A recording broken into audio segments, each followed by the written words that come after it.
부산진 믿음의 가족 여러분, 오늘도 주님의 말씀 안에서 참 회복을 경험하는 복된 하루가 되시기를 바랍니다. 오늘 말씀은 시편 119편 113절에서 128절입니다. 내가 두 마음을 품는 자들을 미워하고 주의 법을 사랑하나이다. 주는 나의 피난처요 방패시라. 내가 주의 말씀을 바라나이다. 너희 행악자들이여 나를 떠날지어다. 나는 내 하나님의 계명들을 지키리로다. 주의 말씀대로 나를 붙들어 살게 하시고 내 소망이 부끄럽지 않게 하소서. 나를 붙드소서. 그리하시면 내가 구원을 얻고 주의 율례들에 항상 주의하리이다. 주의 율례들에서 떠나는 자는 주께서 다 멸시하셨으니 그들의 속임수는 허무함이니이다. 주께서 세상의 모든 악인들을 찌꺼기같이 버리시니 그러므로 내가 주의 증거들을 사랑하나이다. 내 육체가 주를 두려워함으로 떨며 내가 또 주의 심판을 두려워하나이다. 내가 정의와 공의를 행하였사오니 나를 박해하는 자들에게 나를 넘기지 마옵소서. 주의 종을 보증하사 복을 얻게 하시고 교만한 자들이 나를 박해하지 못하게 하소서. 내 눈이 주의 구원과 주의 의로운 말씀을 사모하기에 피곤하니이다. 주의 인자하심대로 주의 종에게 행하사 내게 주의 율례들을 가르치소서. 나는 주의 종이오니 나를 깨닫게 하사 주의 증거들을 알게 하소서. 그들이 주의 법을 피하여 싸우니 지금은 여호와께서 일하실 때니이다. 그러므로 내가 주의 계명들을 금 곧 순금보다 더 사랑하나이다. 그러므로 내가 범사에 모든 주의 법도들을 바르게 여기고 모든 거짓 행위를 미워하나이다. 아멘. 오늘 우리가 읽었던 말씀 조금 앞에 시편 119편 106절 말씀을 보게 되면 주의 의로운 규례들을 지키기로 맹세하고 굳게 정하였나이다 라고 고백을 합니다. 이 시편 119편은 하나님의 말씀에 헌신하기로 굳게 마음을 정한 신자의 믿음과 고백입니다. 예전에 섬기는 교회에서 한 권사님이 계셨습니다. 이분께서는 아주 젊었을 적에 남편을 여의신 분이셨습니다. 그리고 이분에게는 장애를 앓고 있는 아들이 하나 있었는데, 그런데 지금은 그나마 복지가 잘 되어 있지만 그러나 아주 예전에는 그렇지를 않았습니다. 젊어서 과부가 되셨고 그리고 장애가 있는 아들 하나만 이분에게 있었습니다. 살기가 너무 막막하고 그리고 이 세상에 그 어디에도 의지할 데가 없는 분이었습니다. 오직 소망을 둘 데가 있다면 하나님뿐이었습니다.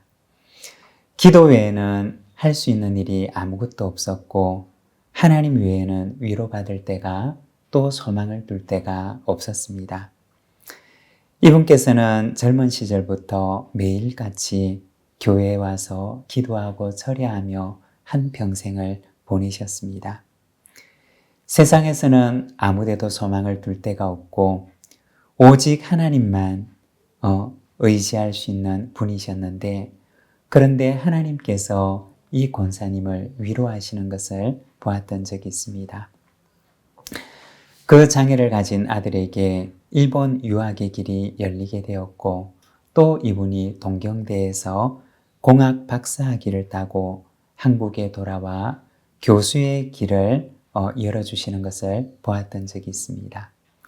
그리고 그 아들도 말하기를 자신의 인생의 길을 인도하셨던 것은 바로 어머니의 기도였고 또한 어머니의 기도를 들으신 하나님께서 그의 길을 인도하셨다라고 하는 간증을 들은 적이 있습니다.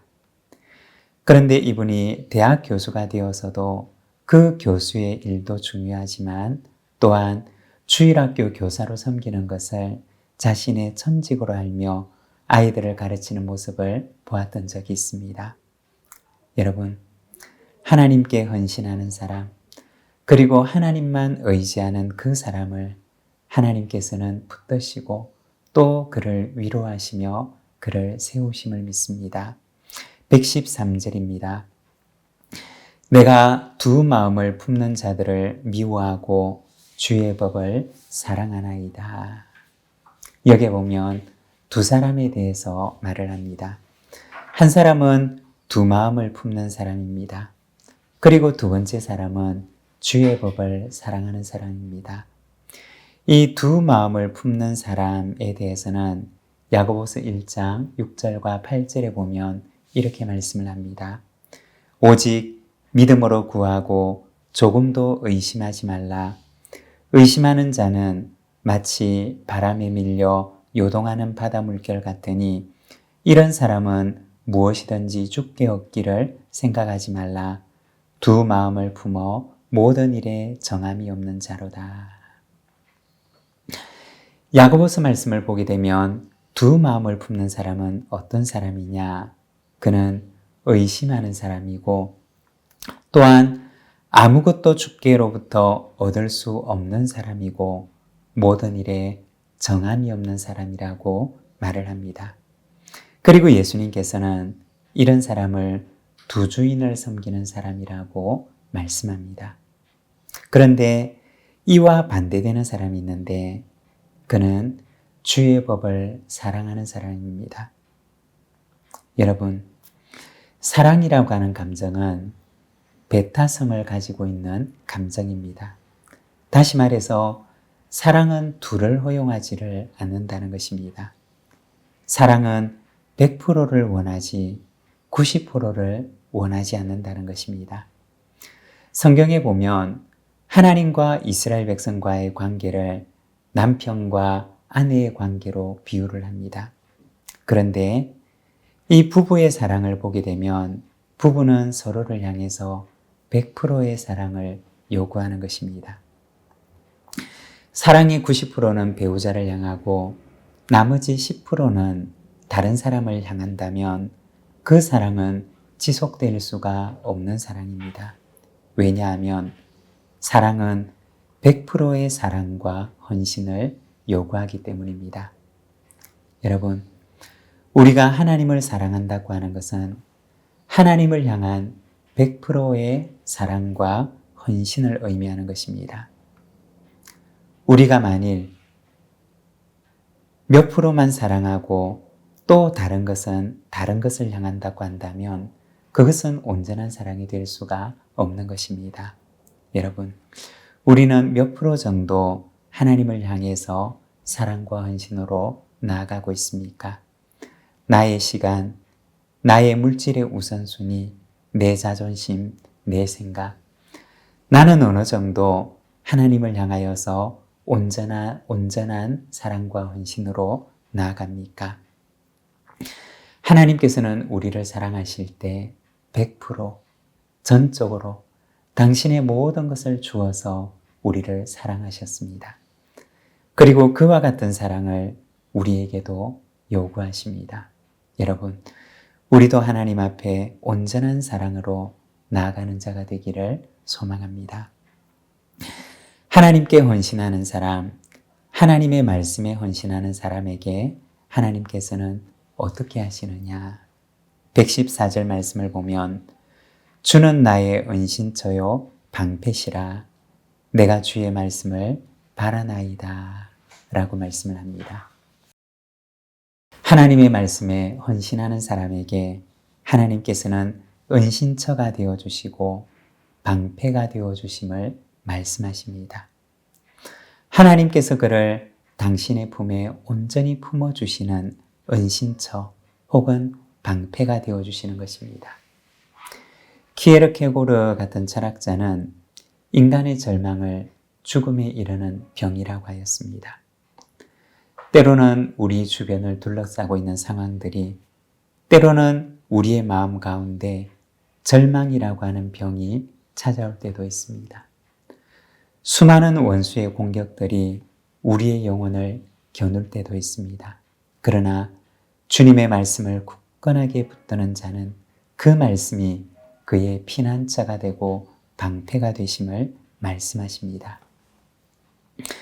그리고 이어지는 말씀을 보면 말씀을 떠난 자의 삶은 119절에 보면 찌꺼기와 같이 버림받게 될 것을 말씀하십니다. 여기서 찌꺼기라고 하는 것은 금이나 은을 재련하고 남은 불순물을 가리키는 말입니다. 금이나 은을 재련할 때 원석을 높은 온도의 불 속에 넣게 됩니다. 그러면 그 안에 여러 가지 것들이 섞여 있다가 그 원석에서 금이나 은과 같은 것과 달리 나머지 불순물들이 여기에서 분리가 되어지게 됩니다. 그런데 재련하는 사람은 이러한 재련의 과정을 통해서 금이나 은으로부터 다른 불순물들을 분리하고 그리고 분리된 불순물과 찌꺼기들은 버리게 되는 것입니다. 하나님을 떠난 악인들은 마치 금과 은을 재련하고 남은 불순물처럼 버림받게 될 것이라고 말씀을 하십니다. 여러분, 때로는 우리가 이 땅에 살면서 세상의 요령과 속임수를 써서 사는 사람들이 잠깐 동안 형통한 것처럼 보여질 때가 있습니다. 그러나 이것은 잠깐 일어나는 착시 현상과도 같은 것입니다. 그들의 마지막은 오늘 말씀에 보면 찌꺼기처럼 버려질 것이라고 말씀을 하십니다. 여러분, 하나님의 말씀을 붙드십시오. 그 말씀에 헌신하십시오. 그것이 비록 지금은 미련하게 보이고 고달파 보이지만 그러나 그것이 생명의 길이고 또한 영광의 길인 줄로 믿습니다. 마지막으로 126절에 보면 시인은 이렇게 기도를 합니다. 그들이 주의 법을 폐하여 싸우니 지금은 여호와께서 일하실 때니이다. 여기에 보면 지금은 하나님께서 일하실 때입니다 라고 기도를 합니다. 여러분, 반드시 때는 옵니다. 하나님께서 일어나셔서 일하시는 때가 옵니다. 신앙이라고 하는 말의 다른 말은 기다림입니다. 신앙이라고 하는 것은 하나님을 기다리는 성도의 기다림인 것입니다. 하나님께서는 반드시 하나님의 때에 일어나 일하십니다. 하나님의 일하심을 믿으며 오늘이라고 불리는 이날 하나님 앞에서 살아가는 저와 여러분이 되시기를 바랍니다. 기도하겠습니다. 하나님 아버지, 은혜를 감사합니다. 하나님, 오늘도 살아계셔서 지금 우리의 피난처가 되어주시고 우리의 의지가 되어주시며 하나님을 의지하는 자를 하나님의 품으로 품어주심을 믿습니다.